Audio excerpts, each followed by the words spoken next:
অসীম ভাইও আছেন আমাদের সঙ্গে। আমরা আপনার কাছ থেকে একটু জানতে চাইবো যে এই যে গোপালগঞ্জের ঘটনায় যে ঘটনাটি ঘটলো, আমরা কেউই এই বিষয়টি এইভাবে চাই নাই এরকম হোক, তারপরও ঘটনাটি ঘটেছে। এর জন্য আপনি কাকে বা মানে কার কতটা দায় দিবেন বা কাকে দায়ী করবেন?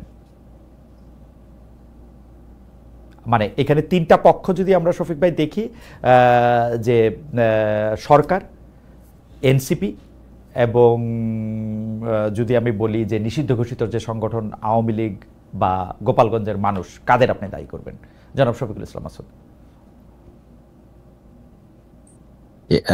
অনেক ধন্যবাদ যারা শুনছেন এবং পরবর্তীতে যারা শুনবেন তাদের সবাইকে সালাম জানাচ্ছি। আসসালামু আলাইকুম রহমতুল্লাহ। আমার সম্মানিত উপস্থাপক, তাকে ধন্যবাদ আমাকে আমন্ত্রণ জানানোর জন্য। আমার সম্মানিত সহ আলোচক, তাকে ধন্যবাদ জানাচ্ছি তার সাথে কথা বলার এবং আমরা একত্রে আলোচনা করার জন্য এই সুযোগটুকু পাওয়ার। গোপালগঞ্জের ঘটনাটি তো আসলে আকস্মিক বলতে হবে এবং এটা আমাদের জন্য উদ্বেগের ব্যাপার যে একটা দল যারা জুলাই আগস্টের গণঅভ্যুত্থানে নেতৃত্ব দিয়েছে এবং অগ্রণী ভূমিকা পালন করেছে, ছাত্র জনতার হয়ে তারা প্রতিনিধিত্ব করেছে, বিগত 17 বছরের দীর্ঘ আন্দোলন সংগ্রামের একটা জায়গায় এসে তারা চূড়ান্ত আন্দোলনকে ধারণ করার জন্য ভূমিকা রেখেছে, জীবন বাজি রেখেছে, তাদের অনুসারীরা শহীদ হয়েছে, আহত পঙ্গুত্ব বরণ করেছে।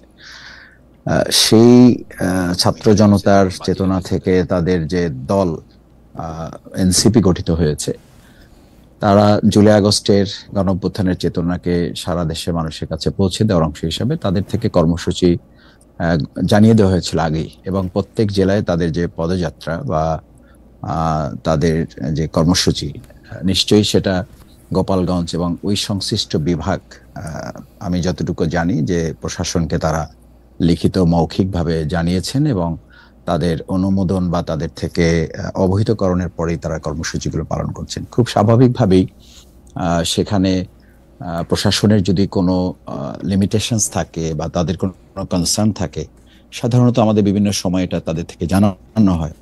আমি যতটুকু জানি বা আমার যতটুকু পত্রপত্রিকার মাধ্যমে সোশ্যাল মিডিয়ায় জানার সুযোগ হয়েছে, সেরকম কোনো উদ্বেগ, উৎকণ্ঠা বা তাদের কোনো নেগেটিভ মেসেজ তাদেরকে দেওয়া হয়নি বা তাদেরকে সতর্ক করা হয়নি বা তাদেরকে না করা হয়নি। তাহলে সেখানে তো প্রশাসনেরই পুরো দায়িত্বটা থাকার কথা যে এই প্রোগ্রামটি সুন্দর করার জন্য, এই প্রোগ্রামটি শান্তিপূর্ণ করার জন্য, সফল করার জন্য নাগরিক হিসাবে বা একটা দল হিসাবে দেশের সাংবিধানিক অধিকার হচ্ছে তাদেরকে নিরাপত্তা দেওয়া। আমার মনে হয় প্রথম আমরা এটা বলতেই পারি যে প্রশাসন সেক্ষেত্রে ব্যর্থ হয়েছে। দ্বিতীয় হচ্ছে গোপালগঞ্জবাসী বলা যাবে না, গোপালগঞ্জের মধ্যে নানান মত পথ এবং ধর্মের মানুষ আছে, চিন্তার মানুষ আছে।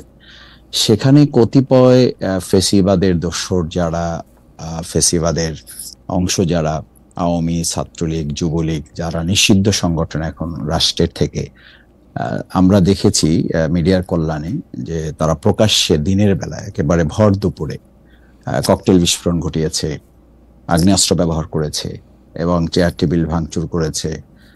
এনসিপির যারা কেন্দ্রীয় নেতা তাদেরকে তারা ধাওয়া দিয়েছে, আহত করার চেষ্টা করেছে এবং কেউ কেউ আহত হয়েছে। সেই জায়গায় আবার বোধ হয় যে গোপালগঞ্জবাসী বলা যাবে না, বরং সেখানকার আওয়ামী লীগের দোসর, এবং আমরা যতটুকু জেনেছি এটি সত্য বা মিথ্যা এটি এখনো প্রমাণ করা যায়নি, সেটি সরকার দেখবে। আমরাও খোঁজ খবর নিচ্ছি যে বাংলাদেশে বিভিন্ন জায়গা থেকে অনেকেই সেখানে নিরাপদ মনে করে বা সেই জায়গাটিকে তাদের একটা পকেট মনে করে তারা সেখানে আশ্রয় নিয়েছে, বা সেখানে তাদের অস্ত্র বা যে সমস্ত বিষয়গুলো তাদের ছিল ওটাকে তারা একটা নিরাপদ জোন মনে করে, সেখানে তাদের কেউ কেউ আশ্রয় নিয়েছেন এবং তারাও সেদিন সেখানে অংশগ্রহণ করেছেন। সেই জায়গাটা আমি মনে করি যে এনসিপি বা যারা জুলাই যোদ্ধা হিসাবে ভূমিকা রেখেছে তারা তাদের প্রোগ্রামটি করার ক্ষেত্রে সতর্কতা অবলম্বন করেছে, কিন্তু এতে তো সত্ত্বেও গোপালগঞ্জবাসী আমার মনে হয় তো নিশ্চয়ই তাদের সাথে ছিল, প্রোগ্রামে অংশগ্রহণ ছিল।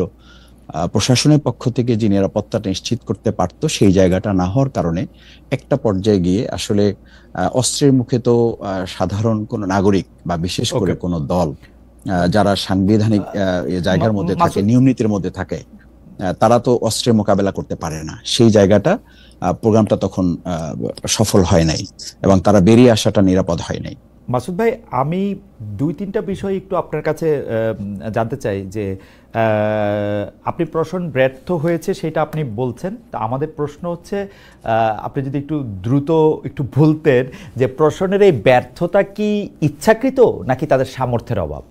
ইচ্ছাকৃত কেন কেউ কেউ বলতেছেন সেইটার প্রসঙ্গে আমরা পরে আসতেছি, আপনার কাছে কোনটা মনে হয় সেটা যদি আপনি একটু বলতেন, যে প্রশ্ন কি পারেই না নাকি সে মানে ইচ্ছা করে এরকম একটা ঘটনা ঘটুক এটাই তারা চাইছে?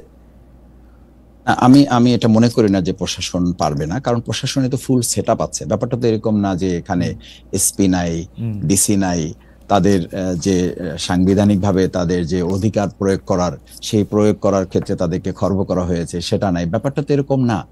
সবকিছু তো তাদের আছে। যদি নাও থাকে, সেই ব্যাপারে যদি তাদের কোনো অসহায়ত্ব থাকে বা তাদের কোনো লিমিটেশনস থাকে, তাহলে তো তারা উচ্চ পর্যায়ে আলোচনা করবে, স্বরাষ্ট্রমন্ত্রীকে জানাবে অথবা রাষ্ট্রকে তারা অবহিত করবেন। সুতরাং তাদের, আমার তো মনে হয় না তাদের কোনো তাহলে আপনি সীমাবদ্ধতা মনে থাকার করতেছেন কথা। না যে তাদের সামর্থ্যের অভাব বা তাদের কোনো সীমাবদ্ধতা রয়েছে? তাহলে একটা বিষয় দ্বারা যে তারা ইচ্ছা সামর্থ্যের করে অভাব, এরকম করছে। সামর্থ্যের অভাব নেই, তাদের আন্তরিকতার অভাব ছিল, এই- এতে এই- কোনো সন্দেহ নেই। এই- এই আন্তরিকতার অভাব কি কারণ? মানে মাসুদ ভাই, কেন আপনাকে আমি প্রশ্ন করতেছি, কারণ আপনি শুধু একটি দলের একজন কেন্দ্রীয় নেতাই নন, আপনি একজন খুবই মানে আমি কি বলবো একটা তীক্ষ্ণ ধীসম্পন্ন মানুষ যিনি বিশ্লেষণ করে। আপনি কেন এইটা মনে করতেছেন যে সরকার আন্তরিকতার অভাব ছিল বা সরকার ইচ্ছে করে এটা করতেছে? আমরা তো দেখলাম খুব মানে এটা এটা জি একটু যদি বলতেন। এটা কিন্তু সরকার নিজেরাও বলে হ্যাঁ। যে এখনো সরকারের কোথাও কোথাও আওয়ামী লীগের দোসর আছেন। আমি উপদেষ্টা জনাব আসিফ নজরুল সাহেবের কথাই বলতে চাই। বলেছেন যে এই এখনকার অনেক পুলিশ, তারা তো বিগত 15 বছরে আওয়ামী লীগের না। নিয়োগকৃত পুলিশ, সুতরাং তারা তো সব কথা আমাদের শুনছে না, এরকম ব্যাপার আছে। কথা, এই উদ্বেগের কথা তো তারা জানিয়েছেন। সুতরাং আন্তরিকতার অভাব থাকবে, এটাই তো স্বাভাবিক না? কিন্তু মাসুদ ভাই, একটু একটু করে বিশ্লেষণ করি। ধরেন সরকারের কোথাও কোথাও আওয়ামী দোসররা আছে, তা যদি উপদেষ্টাদের মধ্যে না থাকে, ধরেন উপদেষ্টারা না, বসরা না, ডক্টর ইউনূস না, ধরেন মাঠ পর্যায়ে, তো মাঠ পর্যায়ে যদি থাকে, যদি সেই এসপি, দায়িত্বপ্রাপ্ত এসপি সেটা কন্ট্রোল করতে না পারে, যদি পুলিশ ফোর্স না পারে, তাহলে তো আমরা এটা জানবো যে এটা হায়ারার্কি বা স্বরাষ্ট্র উপদেষ্টা তো তাদের জিজ্ঞেস করবে। তো সেটা তো আমরা করতে দেখি নাই। আমরা দেখছি যে ওইখানে 4টা মানুষ মারা গেছে। আমরা দেখছি যেটারে হচ্ছে আমরা জামায়াতের আমির সাহেবের ফেসবুকের একটি পোস্টও দেখছি, সেইটার মধ্যেও তিনি প্রায় একই রকম কথা বলছেন। যে আমি যদি তাকে কোট করি, যে এখন যে অবস্থায় সে দাঁড়িয়েছে, কার্যত মাঠে আইন শৃঙ্খলা রক্ষাকারী বাহিনীর কোনো উপস্থিতি লক্ষ্য করা যাচ্ছে না। অতি দ্রুত সরকারকে অবশ্যই প্রয়োজনীয় সকল পদক্ষেপ গ্রহণ করতে হবে, অন্যথায় ইতিহাসের পূর্ণ দায় সরকারের উপরেই বর্তাবে। আমি তো মানে এর অন্যথায় হওয়ার সুযোগ দেখতেছি না যে সরকারের উপর, মানে আপনি খুবই ভদ্রভাবে বললেন, কিন্তু তারপরও দায়টা কিন্তু আলটিমেটলি গিয়ে সরকারের উপরেই বর্তায়। এবং এটা যদি সামর্থ্যের অভাব না হয়, যদি আন্তরিকতার অভাব হয়, সেটা কেন? মানে মানে দোসর বইলে আমরা আর কতদিন পার পাবো? কারণ দোসর হইলে তো যিনি পুলিশ ওখানে কাজ করতেছেন তিনি থাকবেন। আমার তো মনে হয় যদি দোসর হয়, যে দোসরের উপরে দায় চাপাতে চান উপদেষ্টারা, সেই দোসর আছেন হচ্ছে উপদেষ্টা বোর্ডে, সেই দোসর হচ্ছেন প্রধান উপদেষ্টা ডক্টর মোহাম্মদ ইউনূস। আপনি যথার্থই বলেছেন। দুটো বিষয় বলি। একটা হচ্ছে উপদেষ্টাদের মধ্যে যারা আছেন তারা কি চিন্তা লালন করেন না, এই প্রসঙ্গগুলো কিন্তু আমরা বিভিন্ন সময় বলার চেষ্টা করছি।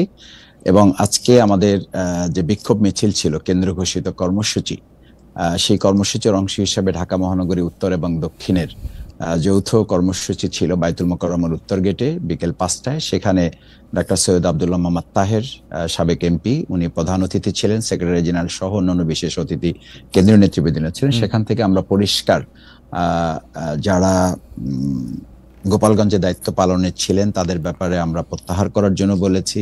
এমনকি স্বরাষ্ট্র উপদেষ্টার ব্যাপারেও ডাক্তার সৈয়দ আব্দুল্লাহ মোহাম্মদ তাহের দাবি জানিয়েছেন স্বরাষ্ট্র উপদেষ্টাকে প্রত্যাহার করার জন্য।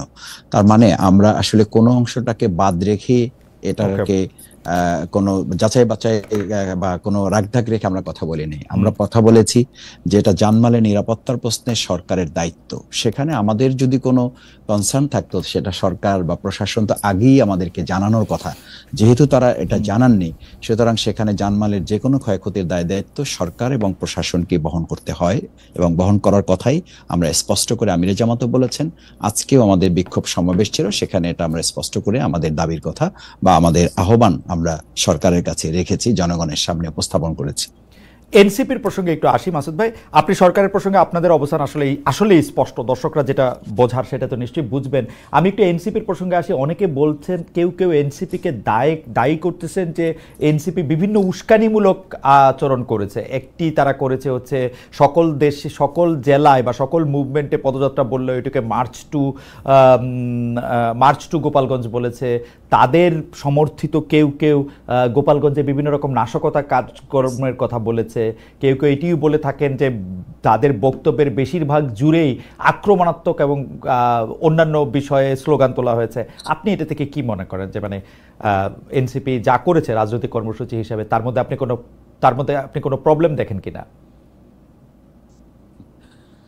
আচ্ছা, এটি তো খুব স্বাভাবিক ব্যাপার নয় যে আমি যদি আইন শৃঙ্খলা বিরোধী কোনো কর্মসূচি করি, রাষ্ট্র বিরোধী কোনো বক্তব্য দিয়ে থাকি, সে ব্যাপারে কি কোনো সাধারণ নাগরিক দায়িত্ব পালন করবেন বা কোনো দলের, বিশেষ করে কোনো নিষিদ্ধ দলের অস্ত্রধারীরা কি আমার ব্যাপারে এসে আমার উপরে হামলা করবেন? এটা কি একটা মানে রাষ্ট্রের কোনো কাঠামো হতে পারে? বা এটা একটা নাগরিকের সাথে আর একটা নাগরিকের সম্পর্কের প্রশ্ন না তো। যদি এনসিপি কোনো আইনের লঙ্ঘন করে, সাংবিধানিক কোনো ব্যত্যয় তারা করে, বক্তব্য তাদের মধ্যে কোনো শৃঙ্খলতা থাকে, কর্মসূচি যদি সরকারের সাথে সাংঘর্ষিক হয়, সরকার যদি সেটাকে থ্রেট মনে করে, জনগণের জন্য মনে করে, রাষ্ট্রের জন্য মনে করে, সেটা তো সরকার পদক্ষেপ নেবে। সেটা কি কোনো সাধারণ নাগরিক বা কোনো একটা দল, বিশেষ করে নিষিদ্ধ কোনো দলকে অস্ত্র নিয়ে তাদেরকে হামলা করতে পারবে? এটা কি যথার্থ? না, একদমই যথার্থ না। কিন্তু মাসুদ ভাই, আমি